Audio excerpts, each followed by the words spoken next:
3ஆம் அதிகாரம். மேலும் கடைசி நாட்களில் கொடிய காலங்கள் வருமென்று அறிவாயாக. எப்படியெனில், மனுஷர்கள் தற்பிரியராயும் பணப்பிரியராயும் வீம்புக்காரராயும் அகந்தையுள்ளவர்களாயும் தூஷிக்கிறவர்களாயும் தாய் தகப்பன்மாருக்கு கீழ்ப்படியாதவர்களாயும் நன்றி அறியாதவர்களாயும் பரிசுத்தமில்லாதவர்களாயும் சுபாவ அன்பில்லாதவர்களாயும் இணங்காதவர்களாயும் அவதூறு செய்கிறவர்களாயும் இச்சையடக்கம் இல்லாதவர்களாயும் கொடுமையுள்ளவர்களாயும் நல்லோரை பகைக்கிறவர்களாயும் துரோகிகளாயும் துணிகரமுள்ளவர்களாயும் இருமாப்புள்ளவர்களாயும் தேவ பிரியராயிராமல் சுகபோக பிரியராயும் தேவ பக்தியின் வேஷத்தை தரித்து அதன் பலனை மறுதலிக்கிறவர்களாயும் இருப்பார்கள். இப்படிப்பட்டவர்களை நீ விட்டு விலகு.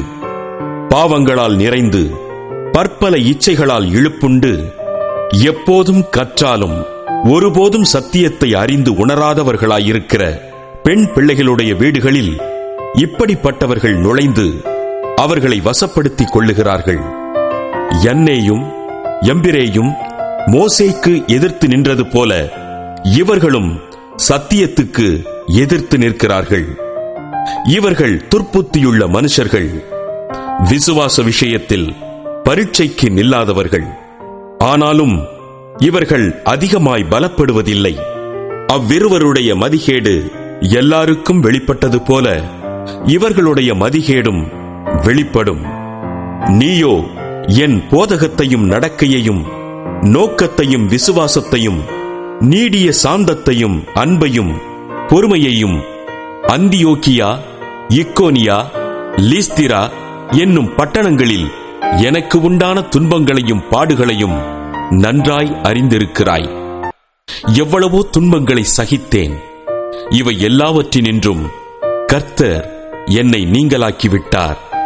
அன்றியும் கிறிஸ்து இயேசுவுக்குள் தேவ பக்தியாய் நடக்க மனதாயிருக்கிற யாவரும் துன்பப்படுவார்கள்.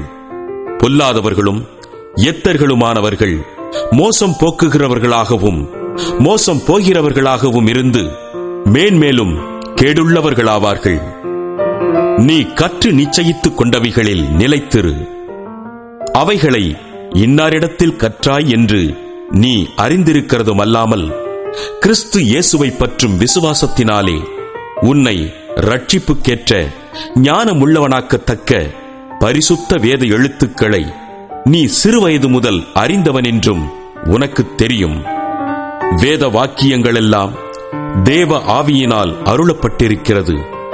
தேவனுடைய மனுஷன் தேறினவனாகவும் எந்த நற்கிரியையும் செய்ய தகுதியுள்ளவனாகவும் இருக்கும்படியாக அவைகள் உபதேசத்துக்கும் கடிந்து கொள்ளுதலுக்கும் சீர்திருத்தலுக்கும் நீதியை படிப்பிக்குதலுக்கும் பிரயோஜனமுள்ளவைகளாயிருக்கிறது.